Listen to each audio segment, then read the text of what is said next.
red-painted Yellow Jackets of Georgia Tech.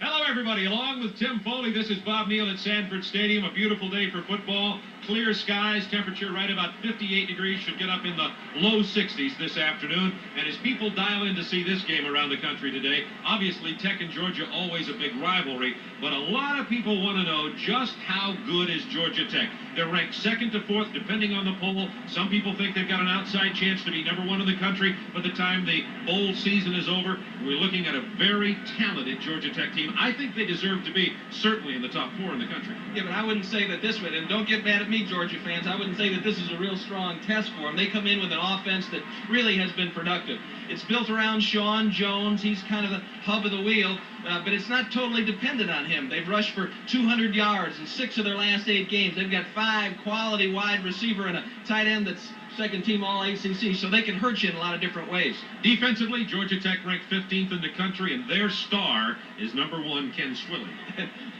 He's a lineman playing defensive back. He weighs more than one of Georgia's starting tackles, and he really covers a lot of ground. They've got another All-American, Marco Coleman, who's going to be coming from the outside, 10 sacks this year, and a couple of excellent interior linebackers. But it's a well-coordinated, upfield playing defense, and the Georgia offense is going to have a difficult time getting something going today. It's symbolic for the University of Georgia and the youth. The number of true freshmen who played this year is a true freshman will get his first start at quarterback today, young Joe Dupree from Thomasville, Georgia. And I think the decision that Ray Goff is making is that they feel like they'll have a difficult time taking the ball the length of the field against Georgia, so they want to get somebody in there under the center that can make something happen on his own, and he certainly can. An average passer as a young man at this point, but a good runner and very elusive. Now, Georgia's defensive football team is next to last in the conference, and Tim and I have seen them several times. They certainly have had trouble stopping the big boys like Auburn and like Florida, but with their youth, now those true freshmen are becoming late-season freshmen, and they've gotten a little better. Yeah, they have. They've got a little bit more experience, but if you want to find Georgia's defense, it's in the whirlpool. They've lost 9 defensive linemen this year, and it's just hard to perform after that many injuries.